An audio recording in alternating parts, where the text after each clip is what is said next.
Sitting in a sterile law office, a grieving granddaughter watched her family's massive fortune handed over to her greedy relatives. Her inheritance, a worthless blank leather journal.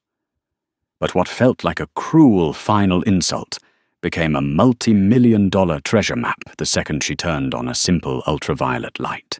Rain lashed against the panoramic windows of Harrison Cole's towering Chicago law office, blurring the city skyline into a wash of slate and grey. Inside, the atmosphere was suffocating. Victoria Hastings sat rigidly in a high-backed leather chair, her knuckles white as she gripped the armrests.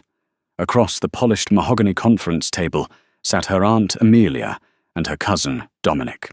They were dressed in impeccable, aggressive morning attire, Amelia in a sharp-tailored suit that cost more than Victoria's car, and Dominic nervously adjusting a vintage Rolex that peeked out from his custom cuffs. Reginald Hastings, Victoria's grandfather and the patriarch of the Hastings real estate empire, had passed away 3 weeks prior at the age of 82. His death was ruled a massive stroke, a sudden and devastating end for a man who had seemingly possessed endless vitality. For Victoria, the loss was profoundly personal. Reginald had raised her after her parents died in a car accident when she was a child. They had been inseparable for decades, sharing a love for history architecture and quiet Sunday mornings reading in his sprawling Lake Forest library.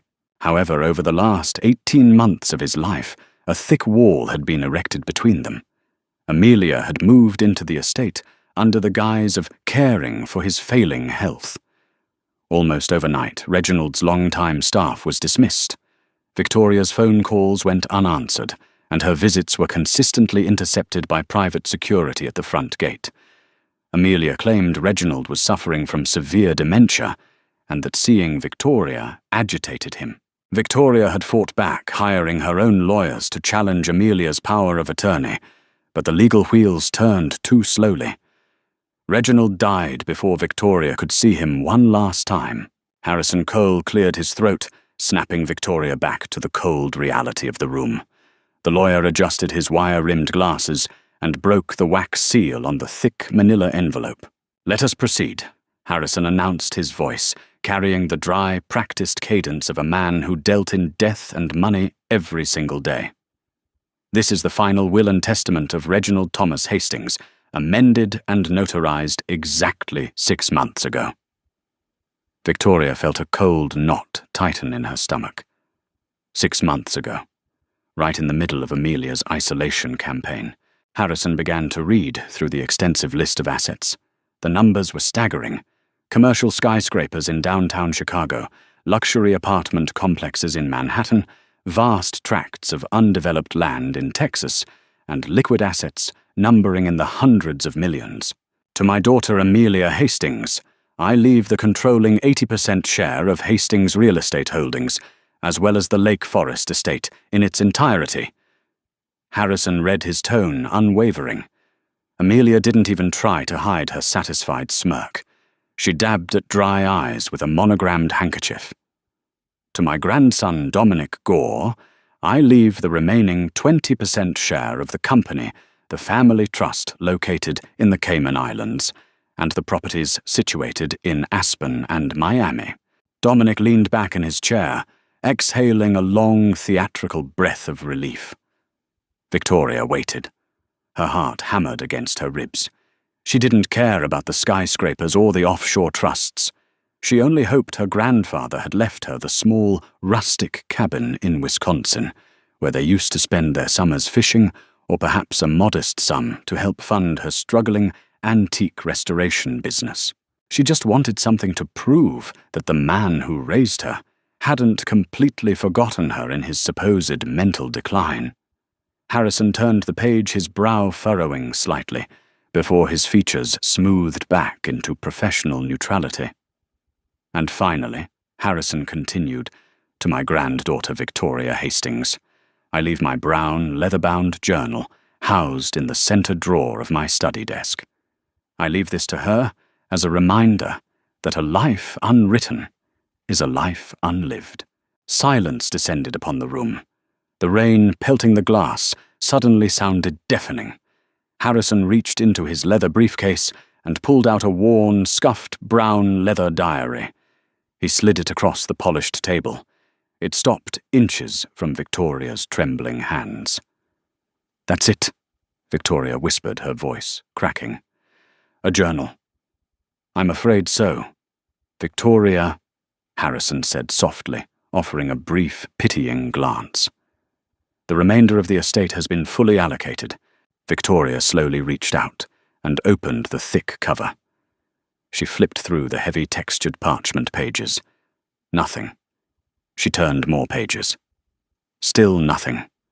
The entire journal was completely, utterly blank. Not a single drop of ink marred the yellowed paper. A sharp, mocking laugh echoed in the room. Victoria looked up to see Dominic covering his mouth, highly amused.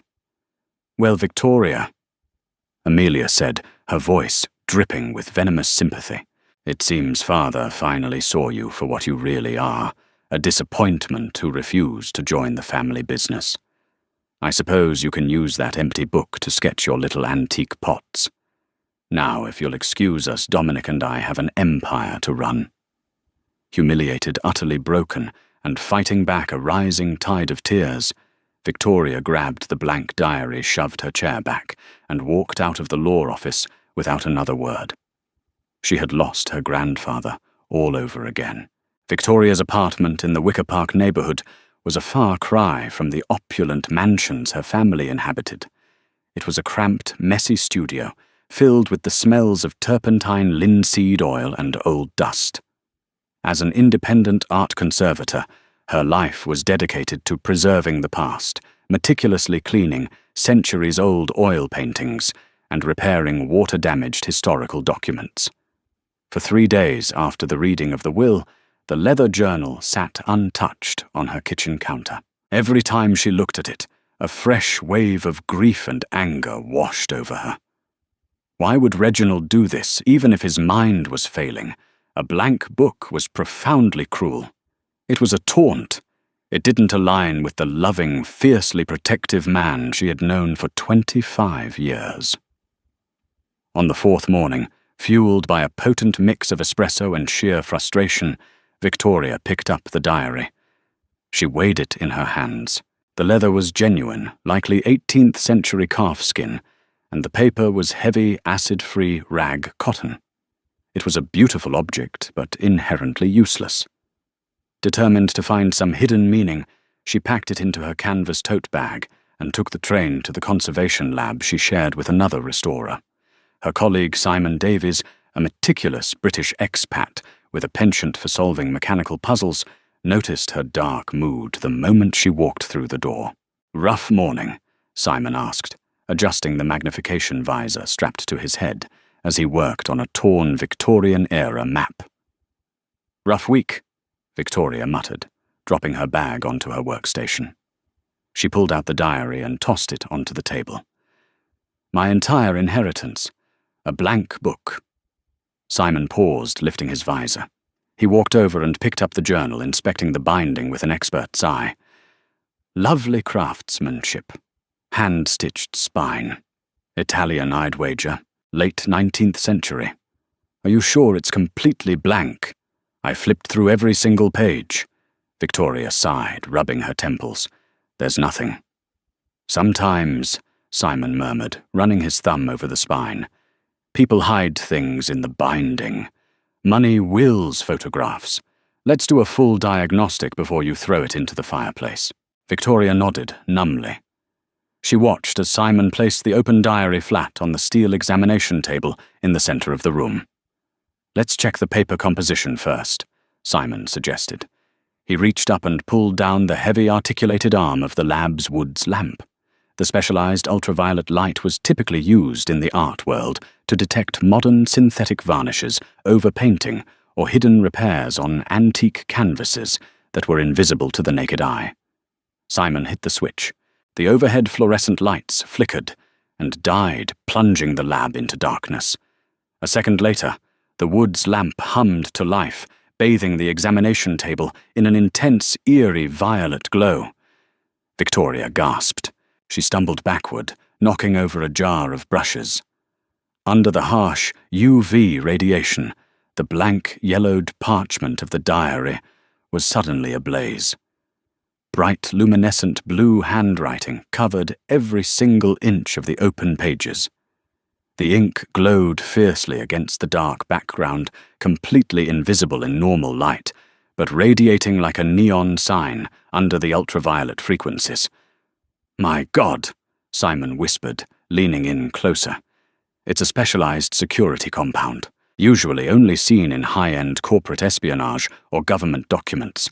It only reacts to specific UV wavelengths." Victoria pushed past him, her heart hammering wildly in her chest. She stared down at the glowing pages. The handwriting was unmistakable. It was erratic, sharp, and frantic, but it was undeniably Reginald's. With trembling hands, she read the first page aloud. "My dearest Victoria, if you are reading this, it means you used the brain I know you have, and it means I am dead. It also means Amelia thinks she has won. She's wrong." Victoria's breath caught in her throat. She gripped the edge of the steel table to steady herself. "They think my mind is gone."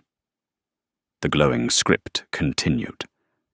"Amelia has been slowly dosing my tea with heavy metals for months to mimic the symptoms of advanced Alzheimer's.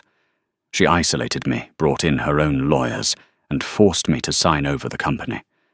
But I realized what she was doing too late to stop the physical deterioration. I knew I couldn't save the corporate shell of Hastings Real Estate, so I emptied it." "He emptied it?" Simon asked, his eyes wide. Victoria frantically turned the page. More glowing text illuminated the dark room. "Over the last year, I used my remaining lucid moments and private couriers to liquidate the true wealth of our family. The company Amelia inherited is a house of cards heavily leveraged and weeks away from bankruptcy. I have hidden over $300 million in bearer bonds, untraceable gold bullion and offshore accounts. The map to everything, the access codes and the routing numbers are in this diary." Tears streamed down Victoria's face, bathed in the purple light. He hadn't abandoned her. He had trusted her to be the sole protector of his true legacy. "But you must be careful, Victoria. Amelia is ruthless.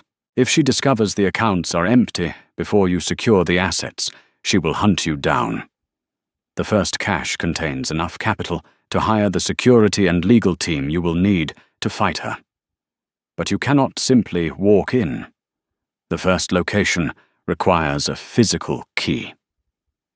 Victoria squinted at the bottom of the page.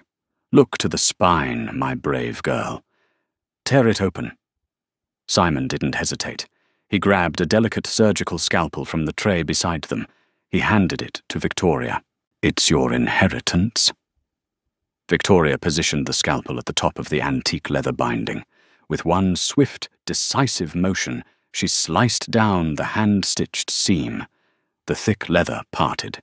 Tucked deep inside the hollow of the spine, wrapped in a thin layer of wax paper, was a small, intricately carved brass safe deposit key. Engraved on the head of the key were the letters MSB, Manhattan Secure Depository. Simon identified immediately. It's a private subterranean vault system in New York for ultra-high net worth individuals. Victoria pulled the key from the binding, her palm closing tightly around the cold brass. The grief that had consumed her for weeks evaporated instantly, replaced by a surging, white-hot adrenaline. She wasn't just a disinherited, cast-aside granddaughter anymore. She was a millionaire with a target on her back, and she had a flight to New York to catch.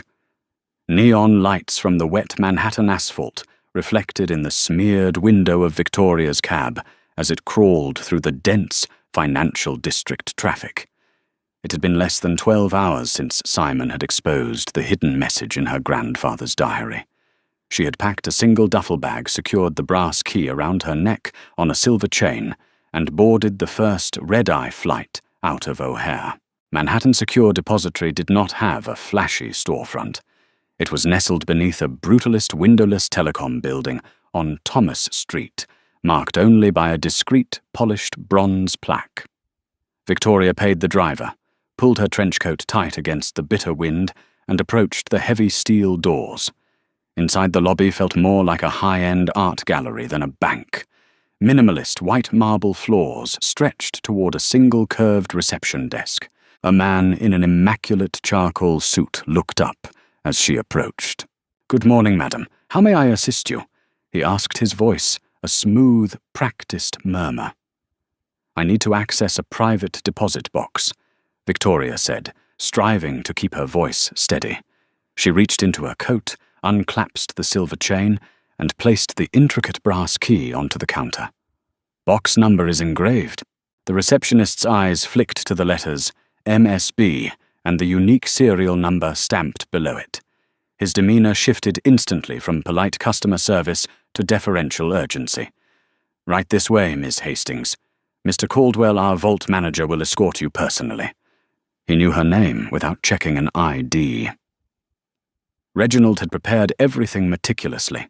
Moments later, a grey-haired, stern-faced man named Caldwell led Victoria into a heavily armoured elevator. They descended for what felt like an eternity, the air growing noticeably cooler and drier. When the doors finally slid open, they stepped into a cavernous, climate-controlled vault, lined floor to ceiling, with brushed steel deposit boxes. Caldwell guided her down a long corridor to an oversized reinforced door. "Your grandfather instructed us that upon the presentation of this key by you, and only you, absolute privacy was to be granted. I will require your biometric scan to link to his pre-authorized profile, and then you will have the room to yourself." Victoria placed her hand on the glowing glass scanner beside the door. A chime sounded, and heavy internal deadbolts disengaged with a mechanical clunk. Caldwell nodded and retreated down the hallway. Pushing the heavy door open, Victoria stepped into a private examination room. In the center sat a massive steel lockbox. She inserted the brass key and turned. The lid popped open. Victoria let out a shaky breath. The box was packed to the brim. On top sat thick, bound stacks of bearer bonds, each bundle banded with astronomical denominations. Beside them were velvet pouches that clinked heavily when she touched them, solid Krugerrand gold coins. But what drew her immediate attention was a thick manila folder resting on top of a sleek, encrypted laptop. She opened the folder. It contained comprehensive dossiers, bank statements from the Cayman Islands, routing numbers for untraceable shell corporations in Luxembourg, and property deeds in Switzerland. But beneath the financial documents lay something far more damning. It was a toxicology report. Reginald had hired an independent private laboratory. The results showed lethal escalating levels of thallium in his bloodstream, a tasteless, odorless heavy metal that caused severe neurological degradation, mimicking advanced dementia. Attached to the report was a private investigator's log detailing Amelia's clandestine purchases of the chemical from an unregulated overseas supplier. It wasn't just theft, it was murder. Victoria's hands shook as she realized the true danger she was in. Amelia was a sociopath. If she found out the money was gone, she wouldn't hesitate to silence Victoria the same way she had silenced Reginald. Suddenly her cell phone buzzed. The caller ID flashed Simon's name. "Simon!" She answered, her voice tight. "Victoria, you need to get out of there right now," Simon said, his normally calm British accent laced with panic. "Someone just tore our conservation lab apart.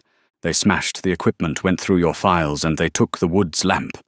I was grabbing coffee when it happened, but building security caught them on camera. It was your cousin Dominic." Ice flooded Victoria's veins. Amelia must have tried to move funds to cover a margin call this morning and hit a wall, Simon continued rapidly. "They know the accounts are empty. They know you have the diary. If they tracked you to my lab, they can track your flight." "I'm at the vault in New York," Victoria whispered, packing the folder, the laptop, and a handful of bearer bonds into her duffel bag. "I'm leaving now." "Don't go to the police yet," Simon warned. "Amelia has half the precinct captains in Chicago in her pocket. You need leverage and you need protection. I know exactly who to call."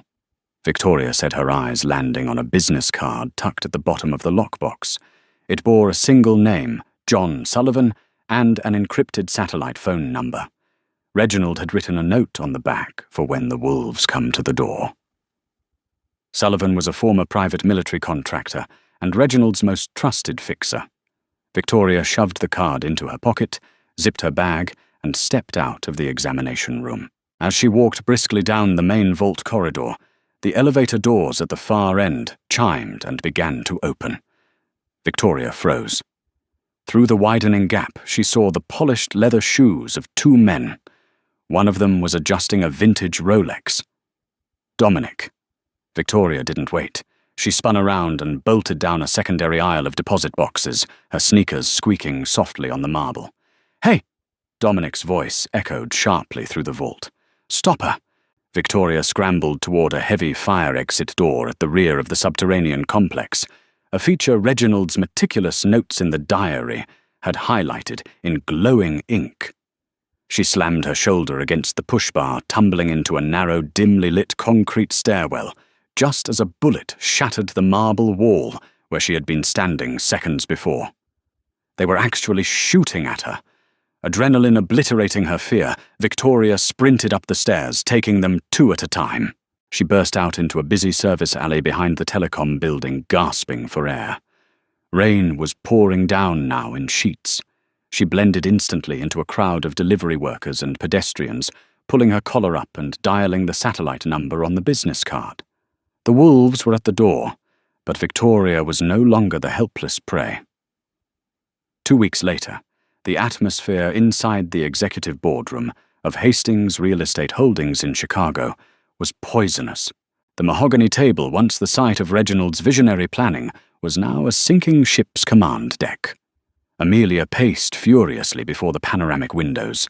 Her tailored suit looked slightly rumpled, and dark circles bruised the skin beneath her eyes. Dominic sat, slumped in a chair, chewing his fingernails nervously. "The creditors are giving us 48 hours, Mother," Dominic said, his voice trembling. "If we don't produce the capital, they're initiating hostile bankruptcy proceedings. It's going to be public. The SEC is already sniffing around." "I am aware of the timeline, Dominic," Amelia snapped, slamming her hands onto the table. "Where is she? You had her trapped in New York and you let her slip away with a bag full of paper. We need those offshore routing numbers." Dominic flinched. "She vanished. It's like she has professional help. My guys can't find a trace of her anywhere." "Then find her friends, find the restorer, tear the city apart until—" The heavy double doors of the boardroom swung open with a resounding crash. Amelia and Dominic froze. Victoria walked into the room. She was no longer the grieving, intimidated girl who had sat in Harrison Cole's law office. She wore a sharp, minimalist black suit, her posture radiating an icy, unshakable authority. Flanking her were 3 large men in dark tactical suits. Leading them was John Sullivan, a man whose scarred jawline and cold-assessing eyes immediately made Dominic shrink back in his chair. Behind the security team stood a familiar face, Harrison Cole, the estate lawyer, clutching a very different set of manila envelopes. "Victoria," Amelia sneered, recovering her composure and masking her panic with venom. "How dare you interrupt this meeting? Security. Security has been relieved of their duties." Sullivan stated, his voice a low, gravelly rumble. He locked the boardroom doors from the inside and stood in front of them, crossing his arms. "What is the meaning of this?" Amelia demanded, turning her furious gaze to the lawyer. "Harrison, you work for me." "Actually, Amelia," Harrison said, looking highly uncomfortable but resigned, "I work for the executor of the true Hastings estate, which as of this morning's filings is Victoria." Victoria walked slowly to the head of the table, her grandfather's chair. She didn't sit. She placed the heavy brass-bound ledger and the encrypted laptop onto the polished wood. "You tore apart my lab.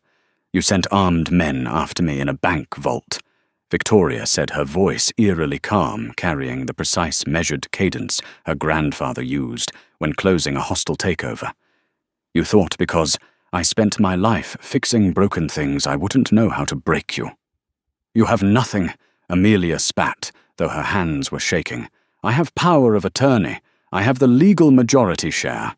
You have 80% of a shell company drowning in $2 billion of debt," Victoria corrected, tapping the laptop. "Grandfather emptied the accounts while you were busy poisoning his tea." The word hung in the air like a guillotine blade. Dominic went pale, dropping his hands to his lap. Amelia's eyes widened, the facade finally cracking. "I have no idea what you're talking about," Amelia stammered. Victoria opened the laptop, turning the screen to face her aunt. On it was the high-definition security footage from the kitchen of the Lake Forest estate, recovered by Sullivan's team from an encrypted cloud server Reginald had secretly set up. The video clearly showed Amelia crushing capsules into Reginald's evening tea.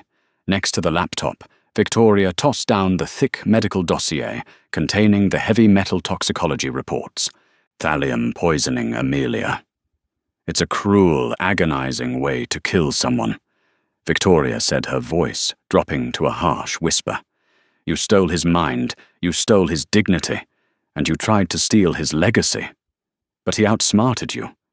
He left me the map to the real fortune written in an ink that required the one tool he knew I used every day." Dominic suddenly leaped from his chair, lunging toward the boardroom doors. "I didn't know about the poison. I swear, Victoria, it was all her idea. I just wanted the money." Sullivan didn't even draw a weapon. He simply stepped into Dominic's path, catching the younger man by the lapels and hurling him effortlessly back into his chair, where he stayed whimpering.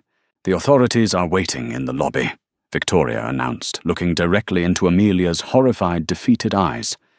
"Federal agents for the corporate embezzlement, and Chicago homicide detectives for the murder of Reginald Hastings." Amelia collapsed into the nearest chair, staring blankly at the video loop of her own crime playing on the laptop screen. The empire she had murdered for was dust, and the niece she had discarded was holding the urn. Victoria picked up the empty, scuffed leather diary from the table.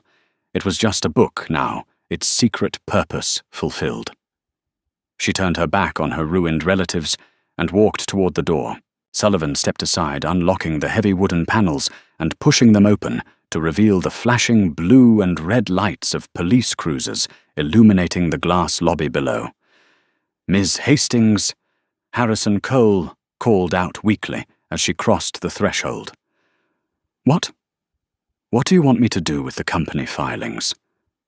Victoria paused, looking back at the boardroom one last time. "File for Chapter 11 bankruptcy. Liquidate the physical assets to pay off the immediate creditors." Victoria instructed, her tone resolute. "Once the rot is cleared out, I'm going to rebuild it. The right way." She stepped into the elevator, clutching the diary to her chest.